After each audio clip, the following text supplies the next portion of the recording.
السلام عليكم ورحمة الله.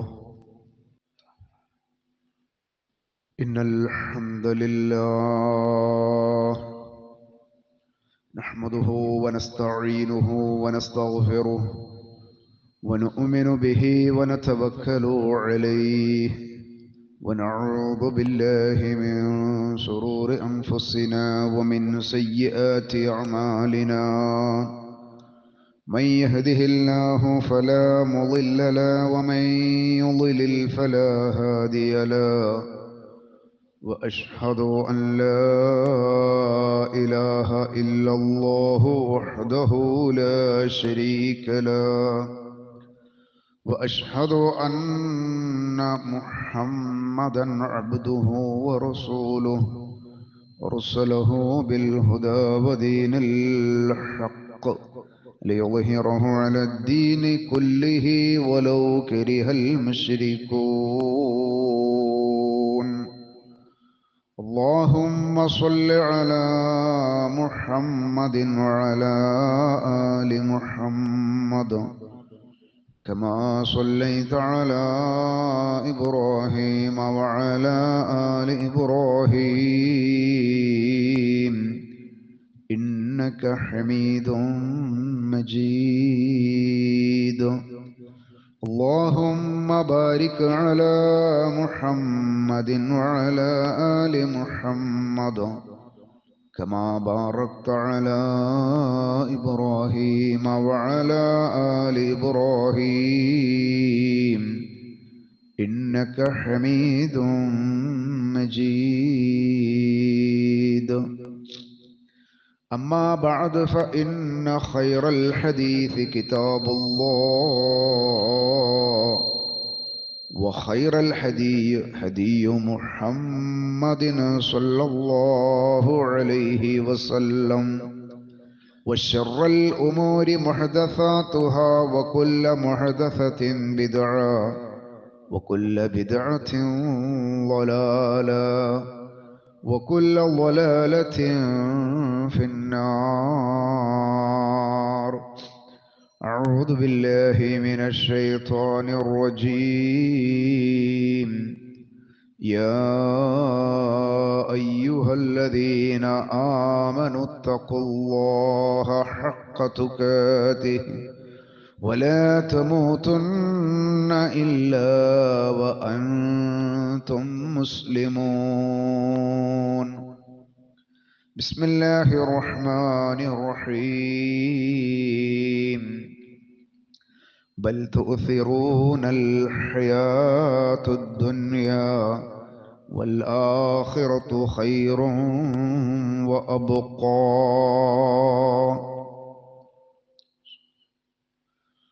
ഏറ്റവും ബഹുമാനമുള്ള സത്യവിശ്വാസികളെ, സത്യവിശ്വാസിനികളെ, അല്ലാഹുവിൻ്റെ നിയമ നിർദ്ദേശങ്ങളെ ജീവിതത്തിൻ്റെ എല്ലാ മേഖലകളിലും ഏറ്റവും നല്ല സൂക്ഷ്മത പുലർത്തി ജീവിക്കണേ എന്ന് സ്വന്തത്തെ ഓർമ്മപ്പെടുത്തുന്നത് പോലെ നിങ്ങളെയും ഓർമ്മപ്പെടുത്തുകയാണ്, വസിയ്യത്ത് ചെയ്യുകയാണ്.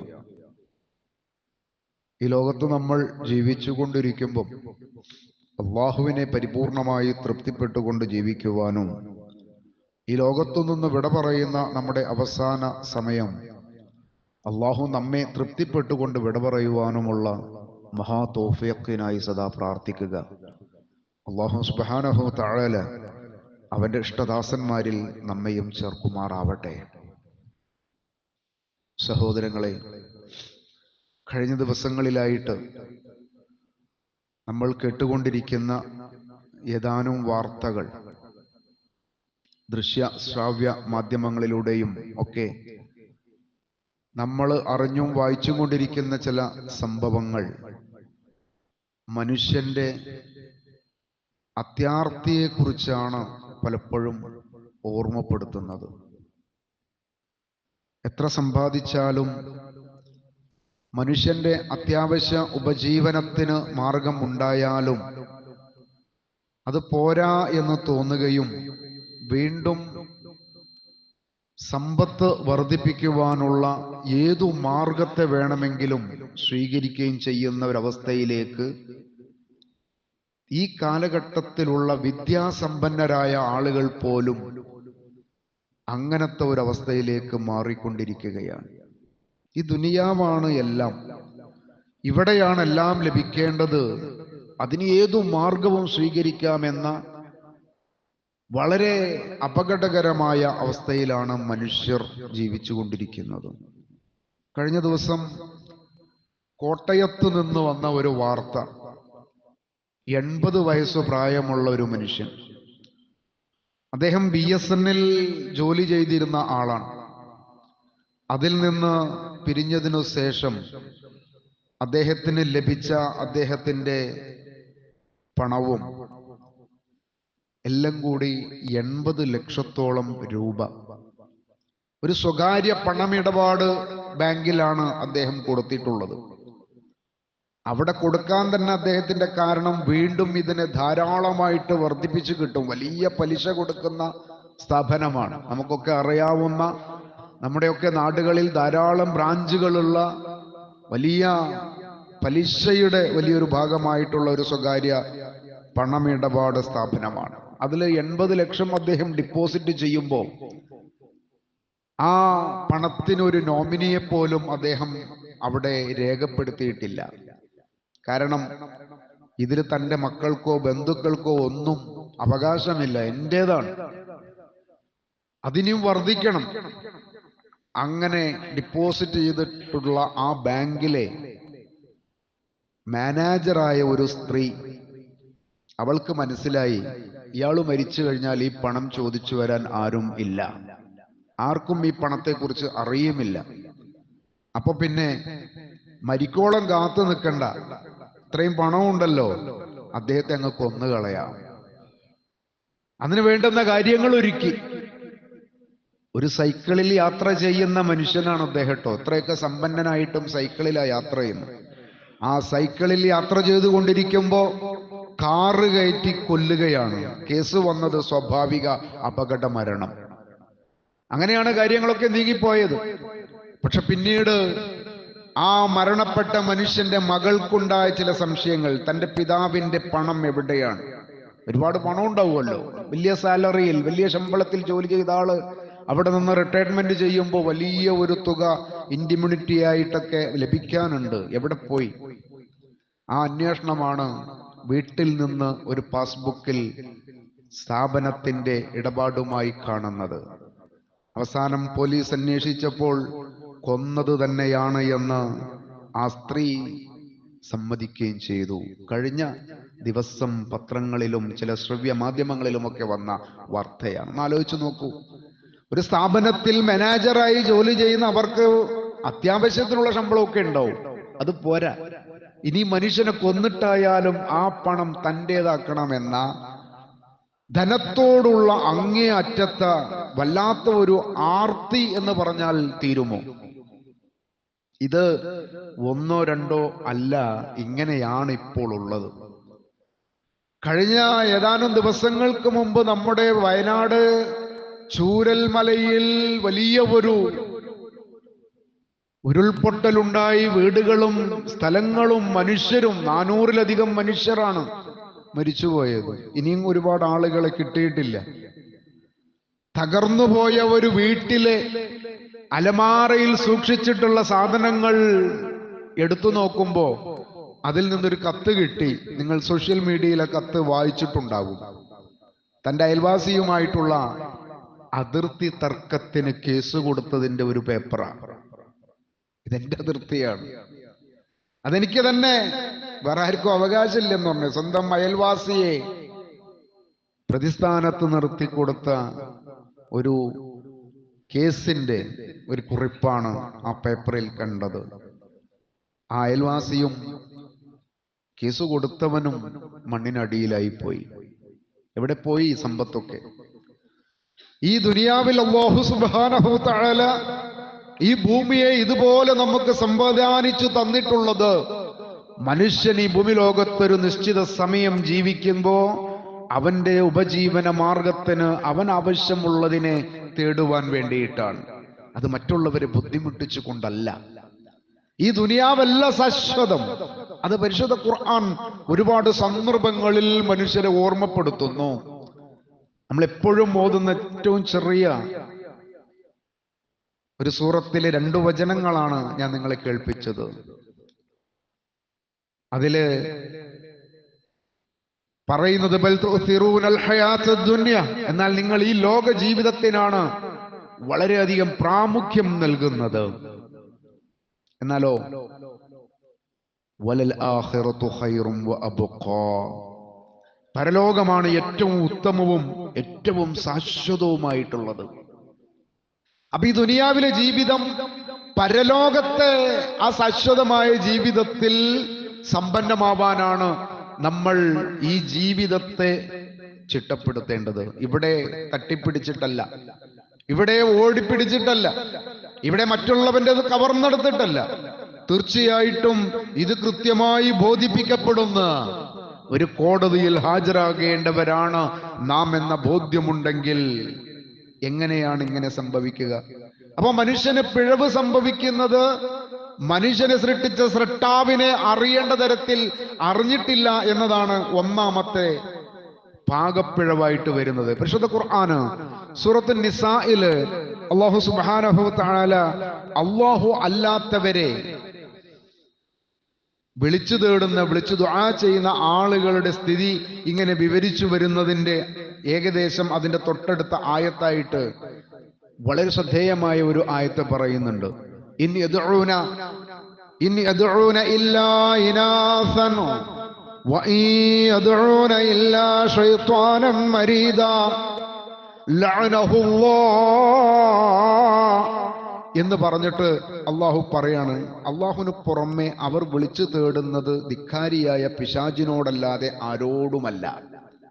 അതിന് നിങ്ങൾ എന്ത് പേരിട്ട് വിളിക്കുന്ന ആൾക്ക് എന്ത് പേരിട്ടാലും ആ വിളി പിശാചിനു മാത്രമാണ് ചെല്ലുക. എന്നിട്ട് പറയാണ്, അങ്ങനെ നിങ്ങൾ അതിനെ പ്രേരിപ്പിക്കുന്ന പിശാച് അവനെ അള്ളാഹു ശപിച്ചിരിക്കുന്നു.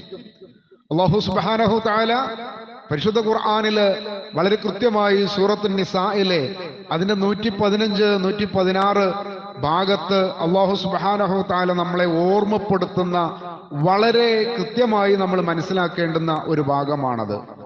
അത് മനസ്സിലാക്കാതെ പോയതാണ് നമ്മുടെ ജീവിതത്തിലെ ഏറ്റവും വലിയ അപകടമെന്ന് നമ്മൾ മനസ്സിലാക്കണം. അള്ളാഹു പറയാണ്, അങ്ങനെ വിളിച്ച് പ്രാർത്ഥിക്കുന്ന ആളുകൾ ലഅനഹുല്ലാഹ് വഖാല ലഅത്തഖിദന്ന മിൻ ഇബാദിക നസീബൻ മഫ്റൂദാ. ആ പിശാച് അള്ളാഹുവിന്റെ അടുത്ത് പറഞ്ഞിട്ടുണ്ട്, നിന്റെ ദാസന്മാരിൽ ഒരു വിഭാഗത്തെ ഞാൻ എന്റേതാക്കി മാറ്റും എന്ന്. നിന്റെ ദാസന്മാരെ, ഈ മനുഷ്യരിൽ ഒരു വിഭാഗത്തെ പിശാച് എന്തു പറയുന്നോ അതൊക്കെ സ്വീകരിക്കുന്ന തരത്തിലേക്ക് മാറും. എന്നിട്ട് അള്ളാഹു നമുക്ക് മുന്നറിയിപ്പ് തരാണ്, മനുഷ്യരെ നിങ്ങൾ ശ്രദ്ധിക്കണം. വല ഉളില്ലന്നഹും വല ഉമന്നിയന്നഹും വല ആമുറന്നഹും ഫലയുബത്തികുന്ന ആദാനൽ അൻആമി വല ആമുറന്നഹും ഫലയുഗയ്യിറുന്ന ഖൽഖല്ലാഹ് വമൻ യത്തഖിദിശ് ശൈത്വാന വലിയ്യൻ മിൻ ദൂനില്ലാഹി ഫഖദ് ഖസിറ ഖുസ്റാനൻ മുബീനാ. ആ പിശാച് നിങ്ങളിൽ ഉണ്ടാക്കുന്ന സ്വാധീനം എന്തായിരിക്കുമെന്ന് അള്ളാഹു പറയാണ്.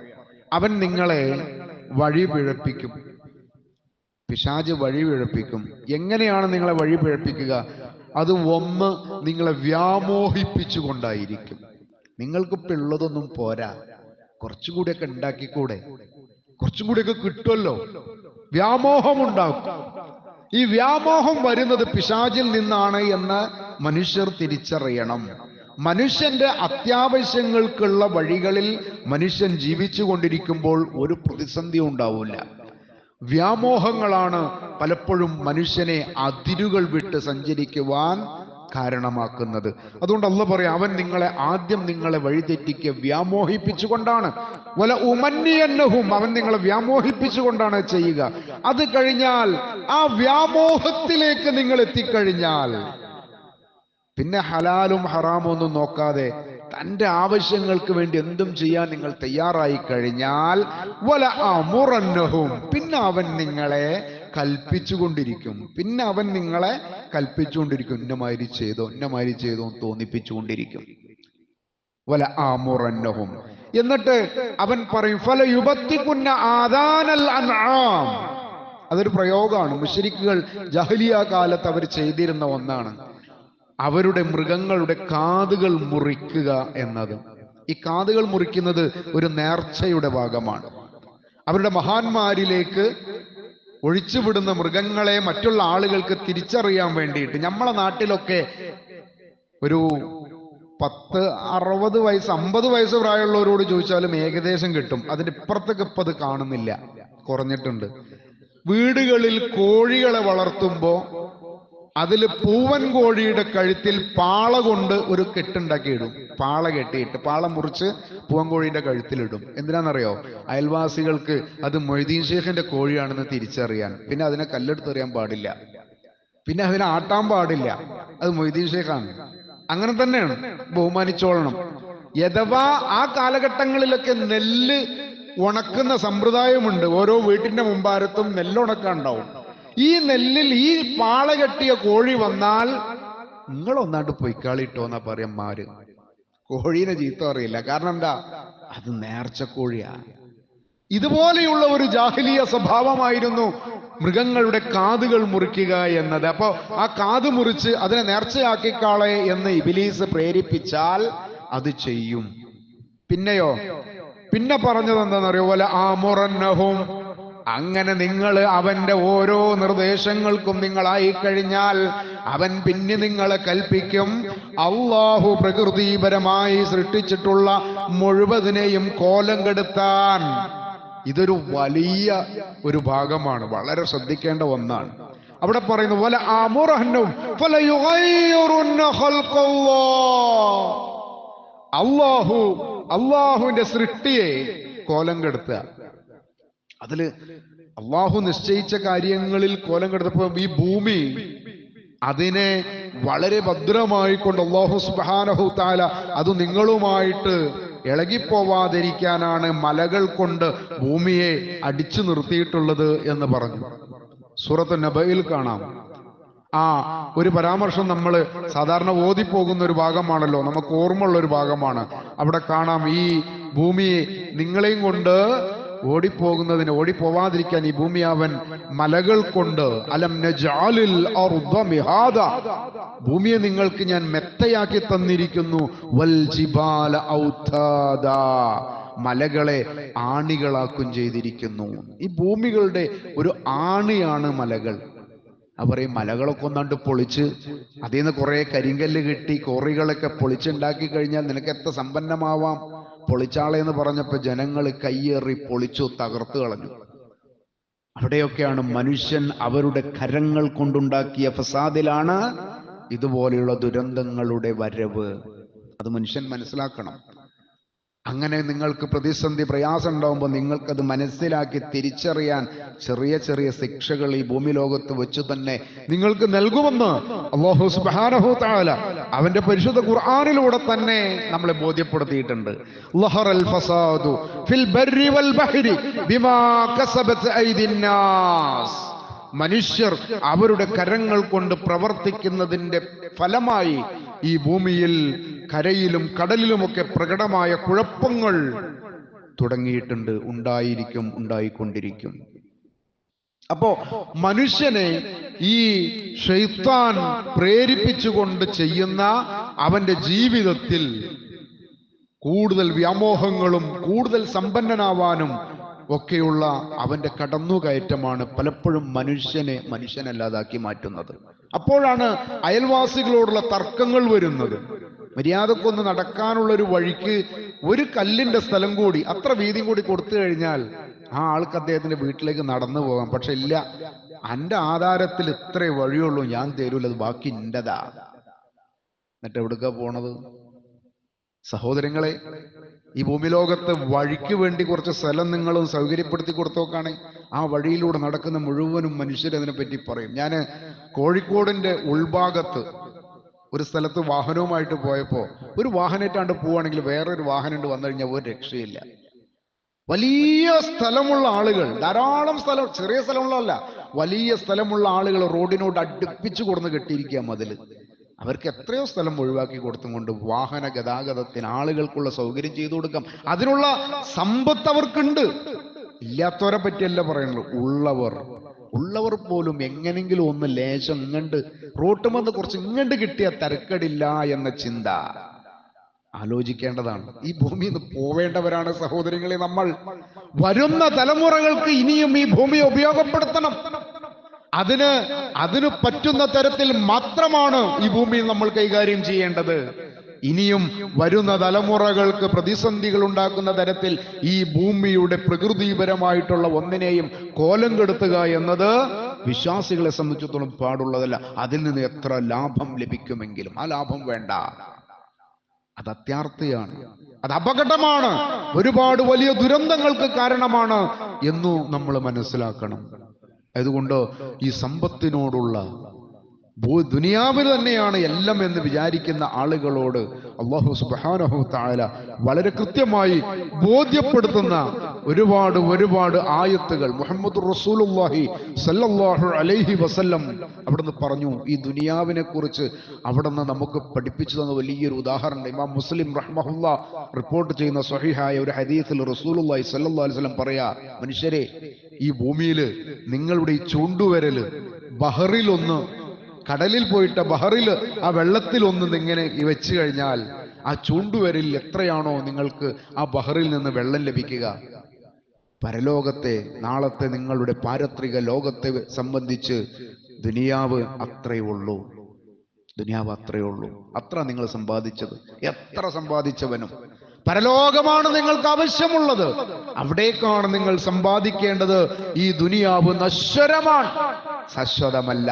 ശാശ്വതമായ ലോകത്തെ മറന്നുകൊണ്ട് ഈ ദുനിയാവിൽ നമ്മളോടൊപ്പമുള്ള ആളുകളെ പരിഗണിക്കാതെ, അയൽവാസികളെ പരിഗണിക്കാതെ, രോഗികളെ പരിഗണിക്കാതെ, പ്രായമായവരെ പരിഗണിക്കാതെ, കുട്ടികളെ സ്നേഹിക്കാതെ, നമുക്ക് വേണ്ടപ്പെട്ടവരോട് നല്ല നിലയിൽ പെരുമാറാൻ കഴിയാതെ അഹങ്കാരിയും അഹന്തയുള്ളവനുമായി കൊണ്ട് ജീവിച്ചു കൊണ്ടിരിക്കുമ്പോൾ ഒരു സെക്കൻഡ് മതി അതിൽ നിന്ന് മാറാൻ. എത്ര ആരോഗ്യമുള്ള ആളുകളാണ് ഫിസിയോതെറാപ്പികൾ നടത്തുന്ന ആശുപത്രിയിൽ അഡ്മിറ്റ് ഉള്ളതെന്നറിയോ?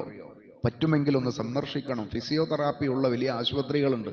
അവിടുത്തെ റൂമുകളിൽ ഫിസിയോതെറാപ്പിക്ക് വന്നിട്ടുള്ള അവിടുത്തെ രോഗികളെ കരുകരുത്ത ചെറുപ്പക്കാർ, രണ്ട് കൈകളും പൊന്തുന്നില്ല. പൊന്തുന്ന സമയത്തൊക്കെ അത്യാവശ്യമൊക്കെ കൈകാര്യങ്ങൾ ചെയ്തിട്ടുള്ള ആളുകളായിരിക്കാം. നമ്മൾ ആലോചിച്ചിട്ടുണ്ടോ അത്? നമ്മൾ വിചാരം ഇതൊക്കെ നമുക്ക് എപ്പോഴും ഇങ്ങനെ നിലനിൽക്കുന്നുണ്ടെന്നാ. ഇത് തൻ്റെ സ്വന്തം ശരീരം, എനിക്കിഷ്ടമുള്ളത് ചെയ്യും എന്നൊക്കെ പറയുന്ന ആളുകളുണ്ട്. എനിക്ക് തോന്നിയത് ചെയ്യും. തോന്നിവാസികളായി ജീവിക്കുവാനല്ല ഈ ഭൂമി ലോകത്തേക്ക് അല്ലാഹു നമ്മെ അയച്ചിട്ടുള്ളത്. ഈ ദുനിയാവെന്ന് പറയുന്നത് അത് കേവലം കളിതമാശകളായി നിങ്ങൾക്ക് തോന്നുമെങ്കിൽ അത് നിങ്ങൾക്ക് നഷ്ടമാണ്. പരലോകമാണ് സഹോദരങ്ങളെ നമ്മൾ വിജയിപ്പിച്ചെടുക്കേണ്ടത് എന്ന് അല്ലാഹു സുബ്ഹാനഹു തആല പരിശുദ്ധ ഖുർആനിലൂടെ ധാരാളം സന്ദർഭങ്ങളിൽ പറയാം. മനുഷ്യന്റെ എല്ലാം അസ്തമിച്ചു പോയി. അവൻ കണ്ടുപിടിച്ചത് മുഴുവനും നിഷ്ഫലമായി പോയി. പല അവസരങ്ങൾ അല്ലെ, എന്തെല്ലാമാണ് എത്ര അത്യാധുനിക കണ്ടുപിടുത്തം എന്ന് പറഞ്ഞ് എത്ര വിലയിട്ട് എഴുതി വെച്ചിട്ടുണ്ടെങ്കിലും അതൊക്കെയും ഒന്നുമല്ലാത്ത നിസ്സഹായത പലപ്പോഴും നമ്മൾ പല സന്ദർഭങ്ങളിൽ കാണുക. ഈ കാണുന്നതൊക്കെയും നമുക്ക് പാഠങ്ങളാവേണ്ടതുണ്ട്, മാറ്റങ്ങൾ ഉണ്ടാവേണ്ടതുണ്ട്, പശ്ചാത്താപത്തിന് ആവേണ്ടതുണ്ട്, കാരണമാവേണ്ടതുണ്ട്.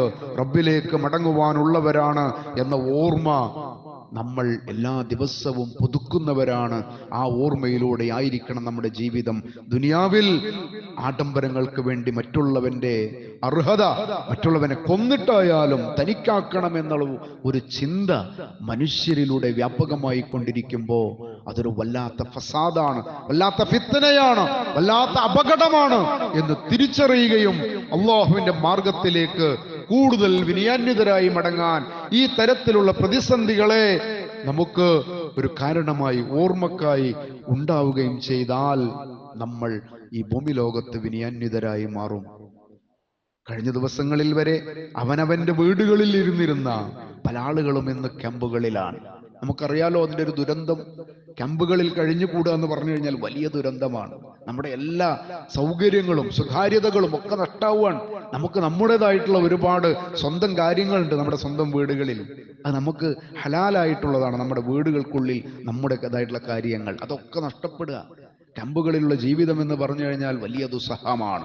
അവിടെ കഴിയുന്ന സഹോദരങ്ങൾക്ക് അല്ലാഹു സുബ്ഹാനഹു വ തആല എളുപ്പത്തിൽ പുതിയ സ്ഥലങ്ങളിലേക്ക് സ്വന്തമായിട്ട് അവർക്ക് വീടുകൾ കിട്ടി സ്ഥലങ്ങൾ കിട്ടി മാറുവാൻ അല്ലാഹു അവരെ സഹായിക്കുമാറാവട്ടെ. അതിനുവേണ്ടി സഹായിച്ചിട്ടുള്ള ഒരുപാട് മനുഷ്യരുണ്ട്.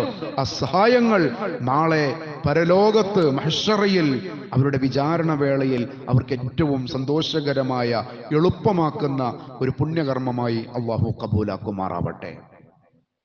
അൽഹംദുലില്ലാഹ് الذي هدانا لهذا وما كنا لنهتدي لولا أن هدانا الله اللهم صل على محمد وعلى آل محمد كما صليت على إبراهيم وعلى آل إبراهيم إنك حميد مجيد أما بعد فاتقوا الله عباد الله അള്ളാഹുവിനെ സൂക്ഷിക്കണേ എന്ന് ഒരിക്കൽ കൂടി ഓർമ്മപ്പെടുത്തുകയാണ്. സഹോദരങ്ങളെ, ഈ തവണ ഹജ്ജിന് പോയിട്ട് കാണാതായ ഒരു സഹോദരനെ കുറിച്ച് നമ്മളൊക്കെ പല മാധ്യമങ്ങളിലൂടെയും വായിച്ചു, പ്രത്യേകിച്ച് സോഷ്യൽ മീഡിയകളിൽ. നമ്മുടെ തിരുത്തിയാട് സ്വദേശിയാണ്. നമ്മുടെയൊക്കെ പല സഹോദരങ്ങളുടെയും അറിയുന്ന സുഹൃത്തുക്കളുടെയും അയൽവാസിയാണ്. പ്രായമുള്ള ആളായിരുന്നു. അദ്ദേഹത്തെ കാണാതായി. എല്ലാ സ്ഥലങ്ങളിലും അന്വേഷിച്ചു, ആശുപത്രികളിൽ അന്വേഷിച്ചു, മരിച്ചു കഴിഞ്ഞാൽ ബോഡികൾ വെക്കുന്ന എല്ലാ സ്ഥലങ്ങളും അന്വേഷിച്ചു, പക്ഷെ കണ്ടെത്തിയില്ല. അവസാനം ഇപ്പോ അദ്ദേഹത്തെ മരണപ്പെട്ടതായി കണ്ടു എന്ന് പറഞ്ഞിട്ട് റിപ്പോർട്ട് വന്നപ്പോ ആ മരണപ്പെട്ട പിതാവിന്റെ അവസാന കാര്യങ്ങളൊക്കെ നിർവഹിക്കാൻ കുവൈറ്റിൽ നിന്ന് അദ്ദേഹത്തിന്റെ ഒരു മകൻ അവിടെ എത്തി. നിങ്ങൾ അറിഞ്ഞിട്ടുള്ള വാർത്തയാണ്. അദ്ദേഹം പിതാവിന്റെ കർമ്മങ്ങളൊക്കെ ചെയ്തു, ഖബറടക്കമൊക്കെ കഴിഞ്ഞു തിരിച്ചു പോകുന്ന വഴി സൗദിയിൽ നിന്ന് കുവൈറ്റിലേക്ക് റോഡ് വഴി പോകുമ്പോൾ അദ്ദേഹം അപകടത്തിൽപ്പെട്ടു മരിച്ചു. ബാപ്പയുടെ മയ്യത്ത് ഖബറടക്കി തിരിച്ചു പോകുന്ന വഴി. ആലോചിക്കാനുണ്ട്. മക്കൾ ആരൊക്കെയോ സൗദിയിൽ തന്നെ ഉണ്ട്. ഒരു മകൻ കുവൈറ്റിലാണ്. അവിടെ നിന്ന് വന്ന മകനാണ് തിരിച്ചു പോകുന്നതിന് മുമ്പ് അവിടെ വെച്ച് മരിച്ചത്. എന്താണ് അള്ളാഹുവിന്റെ തീരുമാനങ്ങൾ? ഫഅാലുൽ ലിമാ യുരീദ്. അള്ളാഹു ഉദ്ദേശിക്കുന്നത് അത് നടക്കും, അതങ്ങനെ സംഭവിക്കുള്ളൂ. അദ്ദേഹത്തിന്റെ മരണത്തെ എവിടെയാണോ അള്ളാഹു കണക്കാക്കിയത് അവിടെ കണ്ടെത്തും. നമ്മളൊക്കെ അങ്ങനെ. നമ്മളൊക്കെ വീട്ടിൽ നിന്ന് ഇപ്പൊ ജുമാക്ക് വേണ്ടി പള്ളിയിലേക്ക് വന്നു, ജുമാസ്കാരം കഴിഞ്ഞു. ഇനി നമ്മുടെ മടക്കം വീട്ടിലേക്കാണ്, നമ്മുടെ പല ആവശ്യങ്ങൾക്കും വേണ്ടിയിട്ടാണ്. അതിനോടൊപ്പം എവിടെയോ അള്ളാഹു നിശ്ചയിച്ച ഒരു സ്ഥലത്ത് വെച്ച് തീർച്ചയായിട്ടും നമ്മൾ മരിക്കും, തീർച്ചയായിട്ടും മരിക്കും. അത് തർക്കമില്ലാത്തൊരു വിഷയമാണ്.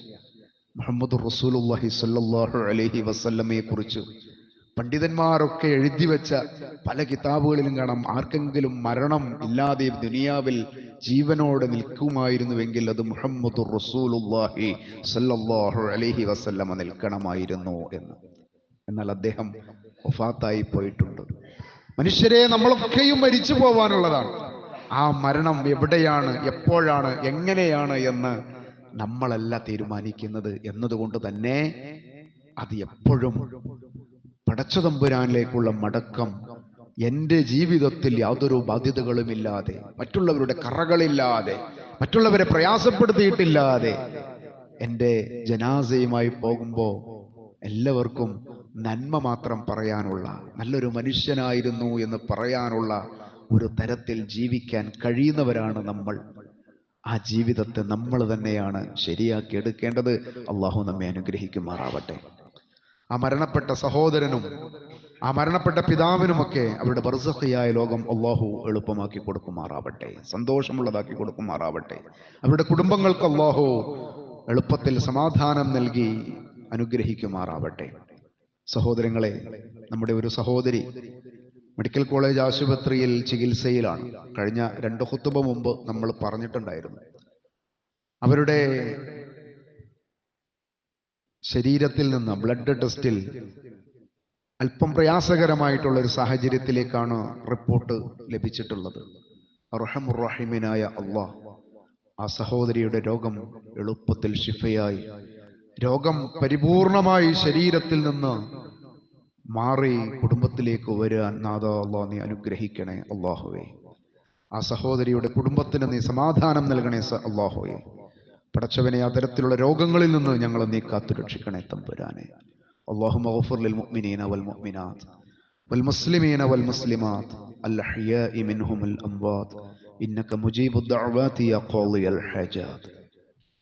اللهم ربنا تقبل منا إنك أنت السميع العليم وتب علينا إنك أنت التواب الرحيم واغفر لنا يا غافر المذنبين آمين برحمتك يا أرحم الراحمين.